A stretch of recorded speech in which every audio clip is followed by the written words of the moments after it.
So I'm sure you've all seen recently that 6ix9ine is back. So 6ix9ine recently did an interview with DJ Vlad on VladTV. And as you'd probably come to expect, it's a very entertaining interview.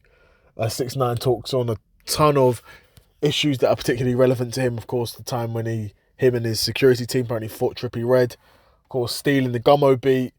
Apparently, underage rappers were sleeping with Bad Baby as well. You know, a ton of stuff 6ix9ine got into. But honestly, seeing this interview and seeing how entertaining it was, it does really make me think, you know, it's such a shame about 6ix9ine.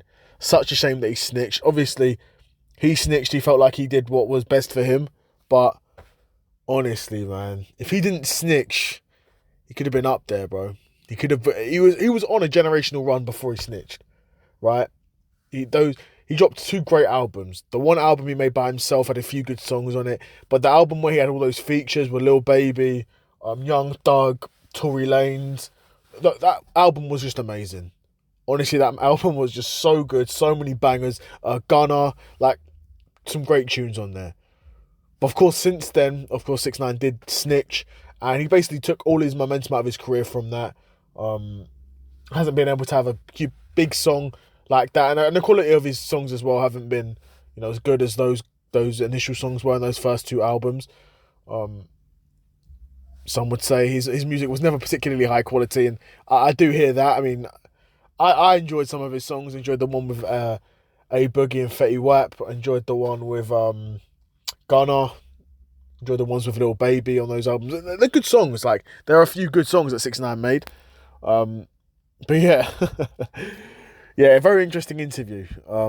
Definitely check it out if you've not seen it. But it talks about some interesting topics. You know DJ Vlad. You know how Vlad does it. He's going to break it up into like 50 parts and then eventually drop the full interview like 5 years down the line. So he's gonna make sure he makes every single penny he can out of those vids. And, you know, to be fair, it's Vlad's content. He can do what he wants with it, right? But a really interesting interview. And, you know, in typical 6ix9ine fashion, he, you know, exaggerates where he wants to, makes the stories interesting where he needs to. Talks about when his team, you know, beat up Trippie Redd and made him do the Taz. Had that dude spinning around. That was jokes. And, you know, talks about his early career as well, you know, saying... he talks about how Trippie Redd wouldn't know what to do with the Gummo beat, so he had to take it off him.